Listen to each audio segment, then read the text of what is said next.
Hari semakin gelap, tapi Sugiman masih menyadap karet di hutan liar Nusa Kambangan. Tiba-tiba, HP jadulnya berdering.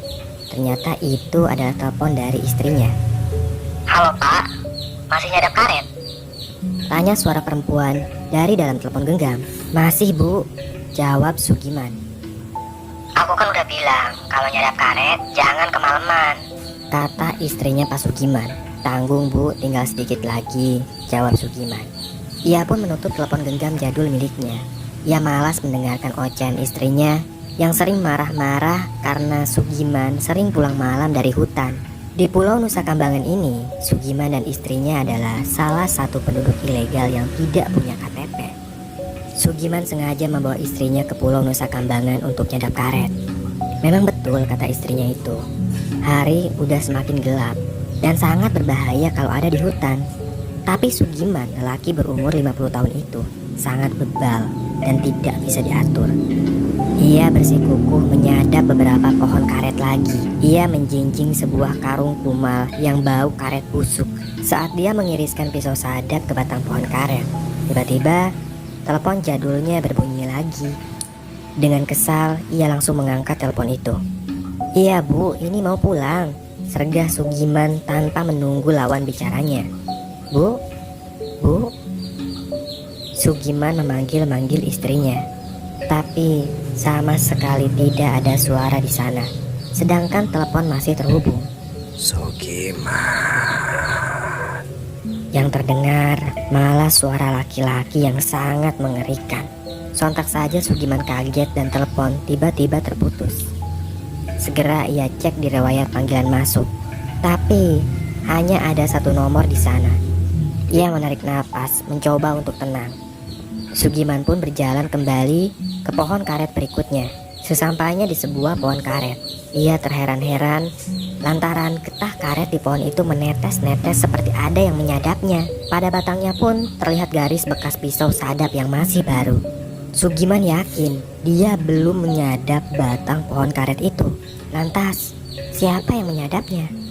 Dan ketika ia periksa pohon berikutnya, lagi-lagi pohon itu seperti baru aja disadap. Ada bekas pisau di batang pohonnya. Sugiman benar-benar bingung siapa yang melakukan ini. Dan saat Sugiman berjalan ke pohon berikutnya, dia melihat ada sosok lelaki tanpa kepala sedang nyadap karet di sana.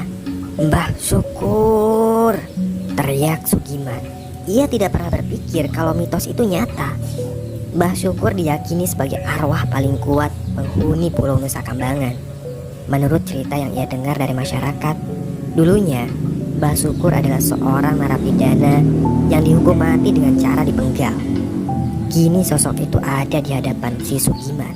Tanpa ambil ancang-ancang lagi, segera Sugiman melempar pisau sadapnya dan berlari sekencang mungkin. Sepatu boot yang ia gunakan menerjang semak-semak. Bahkan tanaman nanas yang banyak durinya ia terjang begitu aja. Sekelilingnya gelap. Hanya cahaya senter di atas kepalanya yang menjadi satu-satunya penerang. Seketika Sugiman berhenti. Napasnya ngos-ngosan. Dadanya sesak. Bajunya basah oleh keringat. Tangan dan kakinya gemetar. Sugiman menoleh ke kiri dan kanan. Dia nggak tahu udah lari berapa kilometer. Sugiman kelelahan dan dia bersandar di pohon karet. Sugiman terkejut saat dia melihat sosok tanpa kepala masih ada di hadapannya. Sosok Mbah Syukur itu masih menyadap karet. Dan saat Sugiman mau lari, entah kenapa kedua kakinya seperti dipaku ke tanah. Dia tidak bisa menggerakkan kakinya itu. Mbah Syukur, sosok makhluk gaib tanpa kepala, mendekat ke arah Sugiman. Darah segar mengucur dari leher tanpa kepala itu. Ampun Mbah Syukur, ampun. Entah apa yang dilakukan Mbah Syukur pada Sugiman. Yang jelas Sugiman tak pernah ditemukan lagi dan hilang di hutan itu. Cerita tentang Roni, si narapidana. Dalam sebuah gedung tua, Roni melakukan sebuah transaksi narkoba kepada pelanggannya. Sudah bertahun-tahun ia melakoni pekerjaan sebagai pengedar narkoba. Kali ini pelanggannya semakin kecanduan. Itu artinya kesempatan untuk Roni untuk menaikkan harga narkoba miliknya. Roni tinggal di sebuah kosan yang terpencil. Tapi nasib baik tidak selalu berpihak pada Roni. Ia tidak tahu kalau polisi sudah berhari-hari mengintainya. Kamar kos yang ia tempati sebenarnya sudah dikepung oleh intel. Dan di suatu malam yang naas, saat ia sedang tertidur lelap, tiba-tiba pintu kosannya didobrak. "Jangan bergerak!" 3 orang polisi menodorkan pistol ke wajah Roni. Roni yang saat itu masih dalam keadaan kantuk. Dia tidak bisa berbuat apa-apa. Kedua tangannya langsung diborgol dan dia pun dibawa ke Polres. Roni kemudian diseret ke meja hijau dan dia pun dijatuhi hukuman mati oleh pengadilan. Setelah 1 bulan mendekam di sel ibu kota, Roni pun harus dipindahkan ke Nusa Kambangan untuk menjalani sisa hidupnya. Dan dia nantinya akan dieksekusi di pulau itu. Tengah malam, Roni dibangunkan oleh salah satu penjaga tahanan. Kedua matanya langsung ditutup oleh kain hitam. Roni dimasukkan ke dalam mobil dan dia berangkat menuju dermaga. Ia tahu kalau dirinya akan dibawa ke pulau Nusa Kambangan sebelum dieksekusi mati. Kedua tangannya diborgol ketat. 2 orang polisi berbadan kekar menjaganya di sisi kiri dan kanan. Roni menyandarkan punggungnya ke kursi. Kapal mulai berjalan perlahan meninggalkan dermaga Wijayapura. "Berapa jam kita akan sampai, Pak?" tanya Roni pada salah satu polisi yang menjaganya. "Nggak nyampe 30 menit kok," jawab polisi itu. Roni melempar pandangan ke laut yang gelap. Hanya cahaya lampu kerlap-kelip terlihat dari perumahan warga di dermaga Wijayapura. Tidak sengaja, mata Roni melihat sebuah perahu kecil tanpa lampu bergerak mendekati kapal yang ia tumpangi. Ia terkejut bukan main saat melihat ada sosok tanpa kepala sedang berdiri di atas perahu itu. Pak, ada setan, Pak. Lihat, Pak," sergah Roni. Tapi pas petugas ngecek, perahu itu hilang entah kemana. Si Roni langsung merinding. Setibanya di dermaga Sodong, Roni dijemput sebuah mobil truk berwarna hijau yang bertuliskan mobil tahanan. Ia digiring masuk ke dalam mobil itu. Di perjalanan, ia melempar pandang keluar jendela mobil. Dan Roni kembali terkejut saat melihat sosok tanpa kepala berdiri di pinggir jalan. Ia kemudian memejamkan mata dan tidak mau melihat keluar lagi. Benar kata orang-orang, pulau ini memang banyak setannya. Malam semakin larut, Roni tiba di Lapas Batu, sebuah lapas untuk narapidana kelas kakap. 2 orang polisi berbadan kekar memegangi pundaknya dan mengawalnya menuju gerbang lapas. Di sana, Roni disambut 2 orang lelaki berperut buncit yang mengenakan seragam dinas lengkap dengan sepatu boot hitam.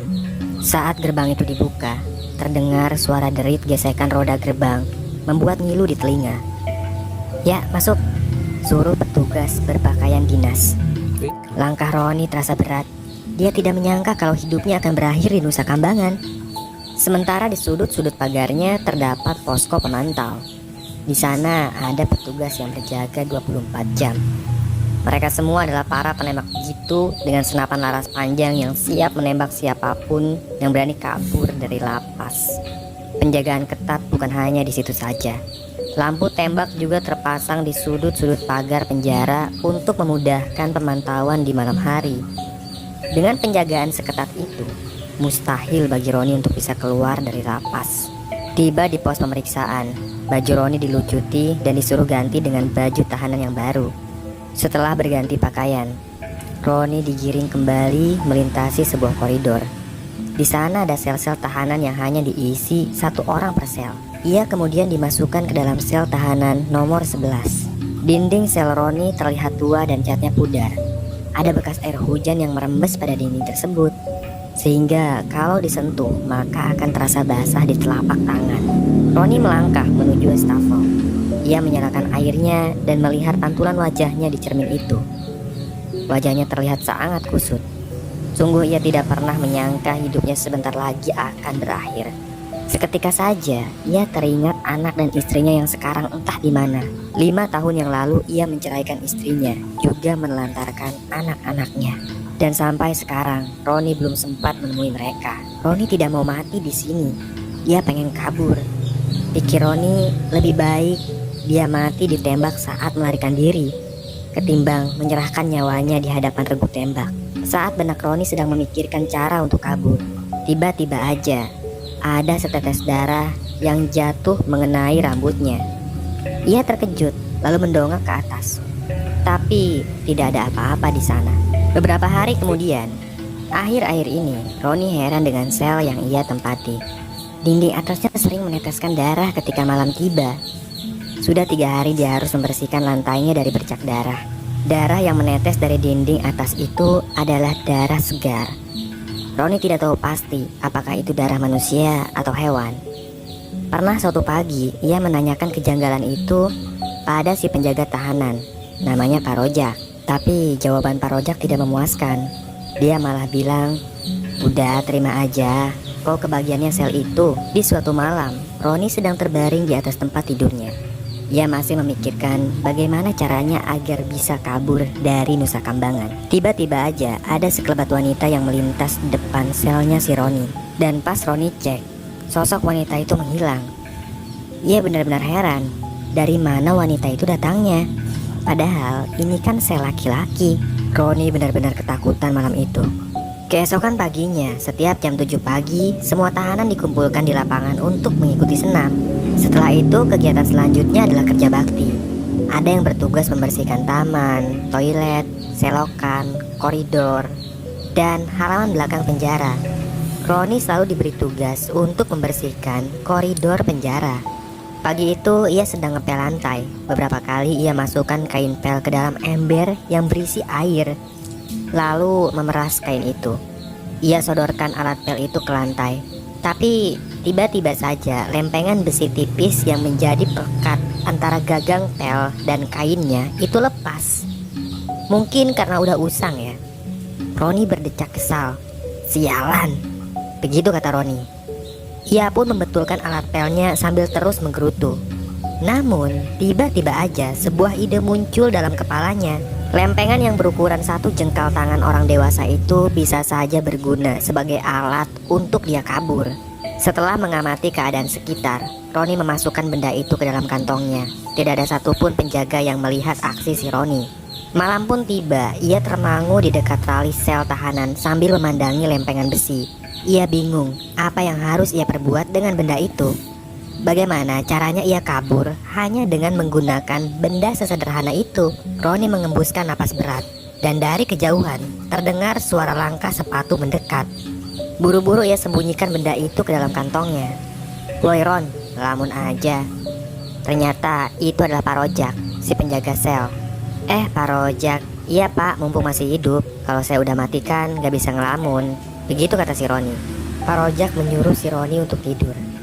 Ia pun berlalu begitu aja. Tapi malam itu Roni gak bisa tidur. Ia benar-benar harus kabur dari penjara ini, bagaimanapun caranya.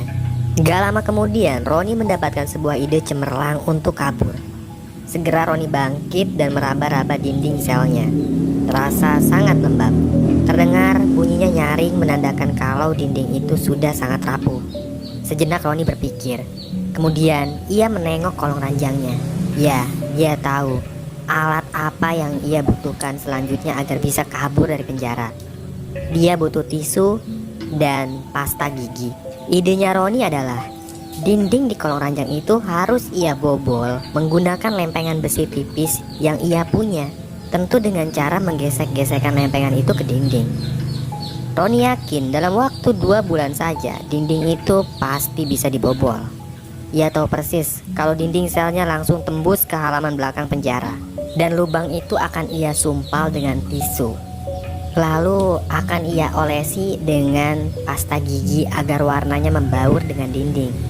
Sehingga saat ada pemeriksaan sel, petugas tidak akan curiga. Beberapa hari kemudian, ia berhasil mendapatkan sebuah tisu dan pasta gigi. Ia mendapatkannya dari si Jumianto. Setiap malam saat penjaga sedang lengah, ia menggesek-gesekkan lempengan besi tersebut ke dinding. Kemudian menutupnya dengan tisu yang sudah diolesi pasta gigi.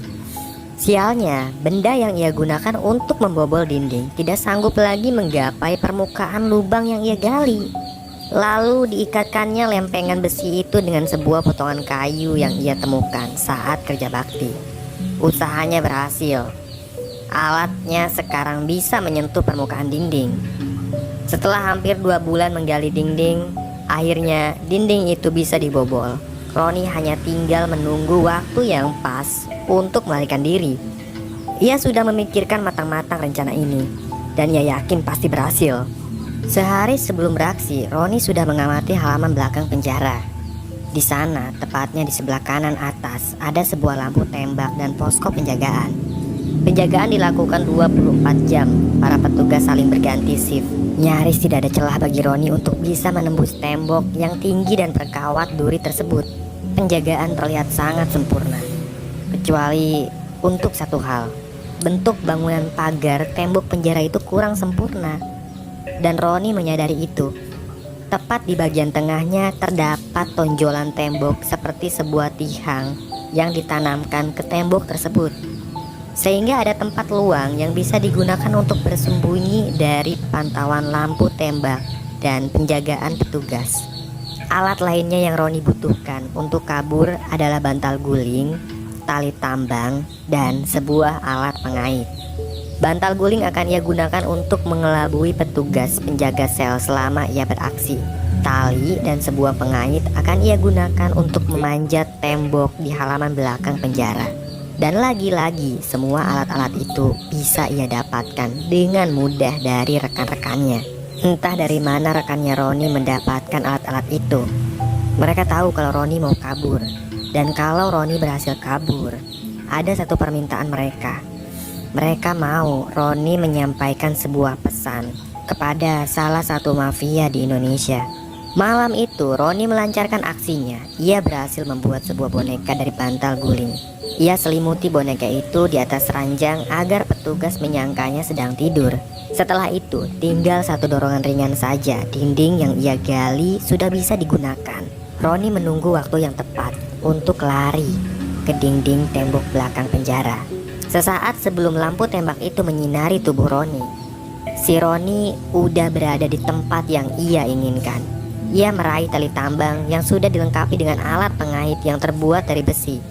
Tali itu berhasil menggantung pada kawat duri.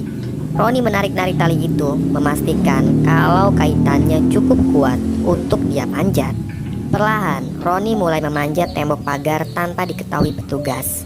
Ini adalah pertaruhan hidup dan mati. Kalau ia berhasil sampai di puncak dan terlihat oleh petugas, pastilah ia akan ditembak.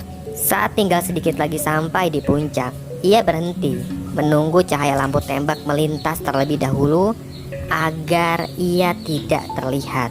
Dan dengan sekali tarikan saja, ia berhasil berada di puncak. Ditariknya tali itu, lalu ia lemparkan lagi keluar penjara. Dengan tergesa-gesa Roni menuruni tembok itu. Kaki dan lengannya berdarah karena terkena kawat duri. Belum ada satupun yang tahu tentang pelariannya. Ia mengendap-endap di antara semak-semak, lalu masuk ke dalam hutan. Roni berlari secepat yang ia bisa. Entah kemana arahnya, yang penting menjauh dari lapas. Sekitar 30 menit setelah Roni berhasil kabur, bunyi bel darurat yang berasal dari lapas terdengar nyaring. Petugas sudah menyadari kalau Roni melarikan diri. "Ayo, gerak cepat," suruh kepala lapas pada anak buahnya. "Siapa? Telusuri semua hutan, tangkap dia secepat mungkin," kata kepala lapas. Dia benar-benar marah karena ada narapidana yang kabur. "Siapa?" jawab para anak buahnya kompak sambil memegang senjata laras panjang. Malam itu juga mereka menyebar ke segala arah.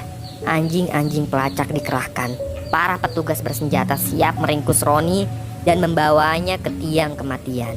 Kejadian itu terjadi sebulan sebelum Roni dieksekusi mati. Dan hal itu benar-benar membuat kepala lapas sangat marah. 2 hari berlalu dan Roni belum juga ditemukan. Lelaki itu masih berkeliaran di hutan Nusa Kambangan. Kondisi tubuhnya semakin lemah. Sepanjang pelariannya, ia hanya memakan biji-biji kopi mentah yang ia petik sendiri dari pohonnya. Sementara untuk air minum, dia hanya mengandalkan embun yang menempel pada dedaunan.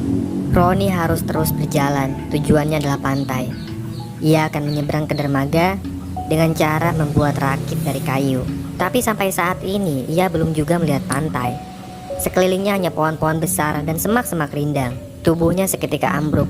Ia tidak lagi punya tenaga untuk berjalan. Matanya sayu memandangi langit yang cerah. Ia pasrah bila memang harus mati di hutan ini sekarang. Perutnya sangat lapar, tenggorokannya sangat haus. Dan saat ia terkapar, tiba-tiba terdengar suara langkah seseorang. Ingin sekali Roni bangkit dan lari, tapi tidak bisa. Langkah itu semakin mendekat. Suara daun-daun kering terinjak terdengar dengan jelas. Ternyata yang muncul adalah seorang nenek. Ia memperhatikan Roni yang terkapar tak berdaya.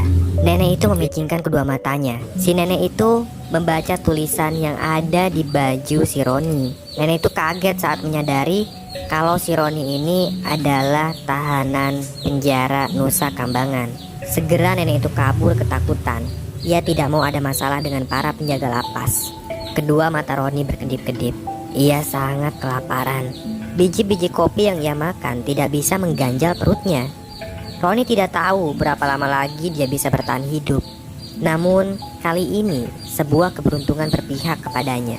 Tanpa disangka-sangka, seekor kelinci melompat lalu hinggap di atas dada si Roni. Pelan-pelan Roni mencoba untuk menangkapnya dengan kedua tangan. Dan dengan sekali percobaan saja, kelinci itu berhasil ditangkap. Si Roni bersandar ke batang pohon karet. Ia memegang erat kelinci itu. Lalu Roni mencekik leher kelinci itu sampai mati. Beberapa ranting dan dedaunan kering ia kumpulkan. Sebatang kayu digesek-gesekkan pada permukaan kayu lainnya agar mengeluarkan api. Tidak butuh waktu lama, asap mulai mengepul, arang pun terbentuk. Roni tersenyum lantaran ia berhasil membuat api. Kemudian kelinci itu ia panggang bulat-bulat. Malam pun tiba. Roni masih duduk bersandar di bawah pohon karet. Dia benar-benar kenyang setelah memakan seekor kelinci yang berukuran besar. Entah dari mana asalnya, tiba-tiba saja ia mendengar gemuruh suara kerumunan orang. Roni terkejut dan langsung berdiri. Itu pasti para polisi yang sedang memburunya. Roni mencoba untuk mencari tahu dari mana datangnya suara gemuruh itu. Dan benar saja, ia melihat kerumunan orang itu seperti pasar malam. Sebenarnya, ia takut kalau yang ia temui itu adalah pasar hantu. Tapi di sisi lain, bisa saja Pulau Nusa Kambangan ini memang benar-benar sudah ada penduduknya. Roni memberhentikan langkahnya. Ia membuka bajunya, lalu memakainya dengan cara terbalik agar tidak diketahui kalau ia adalah tahanan yang kabur. Pasar malam tampak ramai sekali. Ada sepasang kekasih yang sedang bahagia memandangi gemerlap komedi putar. Ada anak kecil dan ayahnya yang sedang asik bermain tembak boneka beruang. Juga ada pedagang gulali yang ramai dikerumuni pembeli. Walau pasar malam itu ramai, tapi tidak ada satupun yang melirik Roni. Hingga saat ia melewati sebuah kedai permainan memanah boneka. Seorang lelaki memanggilnya. "Mas, mau coba main?" Tanya seorang lelaki kurus sambil tersenyum ramah. "Saya tidak punya uang, Mas," jawab Roni. "Ah, sini gratis aja nih," kata laki-laki itu.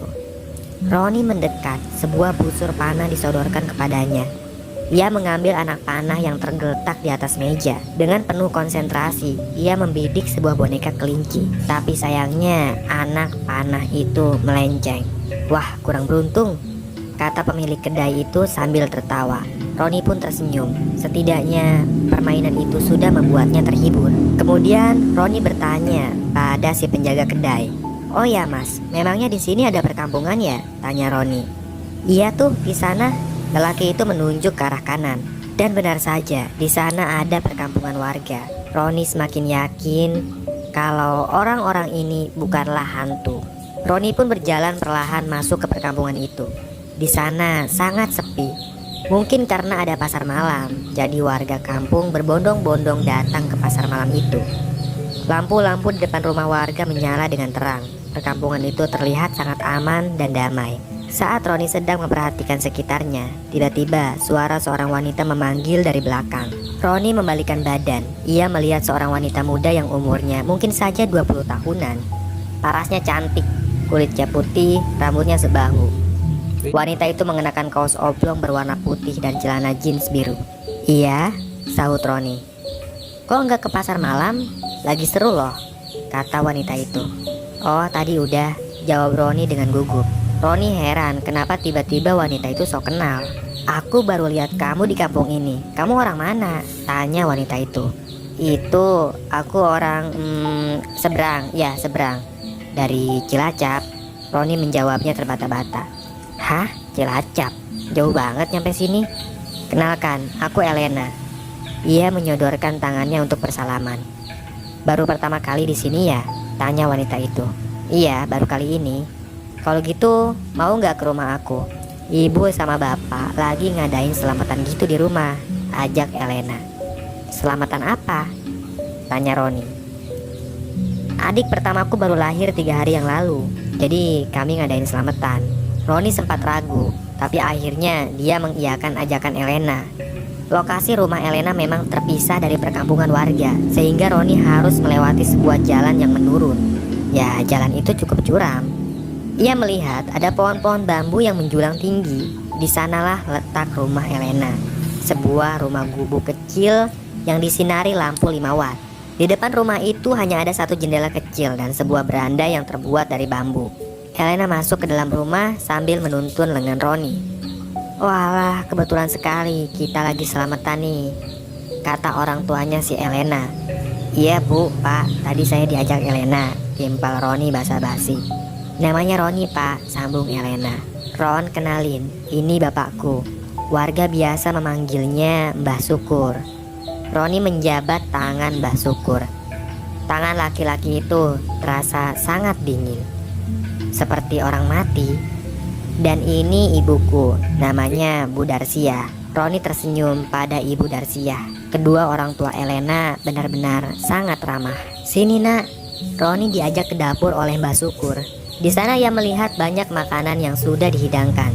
Mbah Syukur dan Ibu Darsia duduk di hadapan hidangan, sedangkan Roni dan Elena duduk bersebelahan. Silakan dimakan nak Roni, kata Mbah Syukur. Oh iya Mbah, kebetulan saya sangat lapar, kata Roni. Dengan lahap Roni menyantap hidangan itu. Usai makan, mereka mengobrol banyak hal.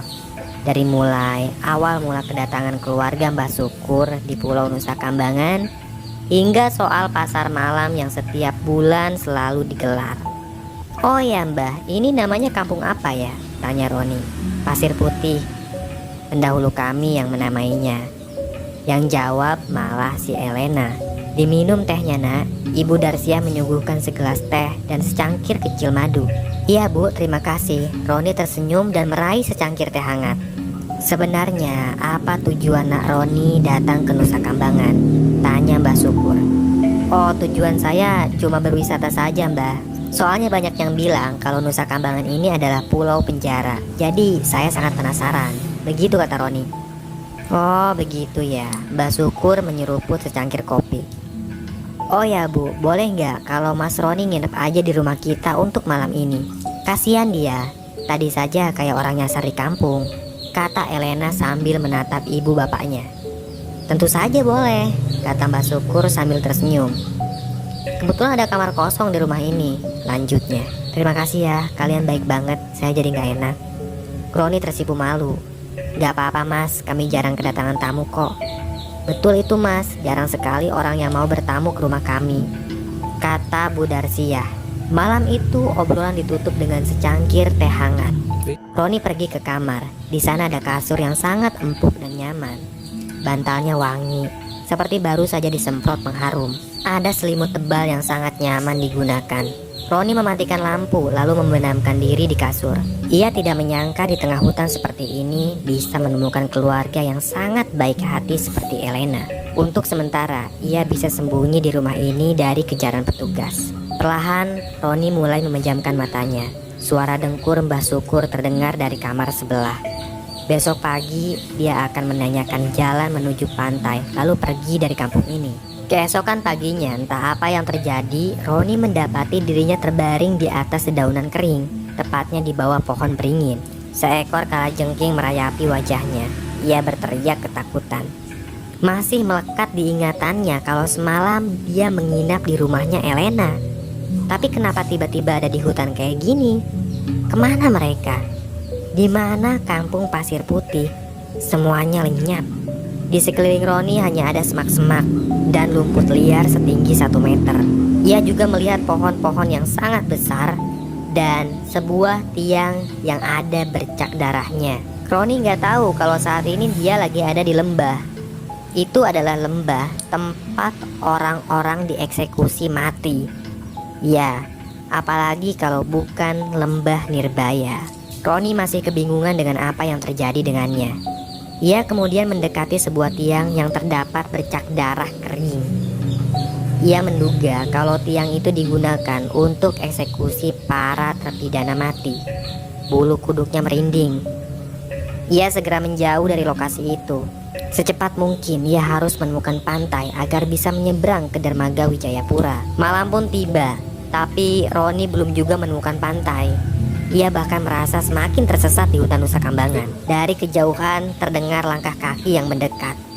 Roni bersembunyi di balik pohon. Ia melihat ada seorang laki-laki yang dikawal oleh para petugas. Lelaki itu diborgol dan dia disuruh berdiri di depan sebuah tiang. Roni mengintip mereka dari balik pohon. Ia melihat laki-laki itu disuruh berdiri di depan tiang. Ada 5 petugas yang membawa senapan laras panjang. Roni yakin kalau mereka akan mengeksekusi mati orang itu. Dan tanpa basa-basi lagi, para penembak jitu itu langsung menembak si narapidana tepat di dada kirinya. Narapidana itu pun mati begitu saja. Melihat kejadian di depannya, Roni benar-benar begitu ngeri dan dia langsung pergi dari sana.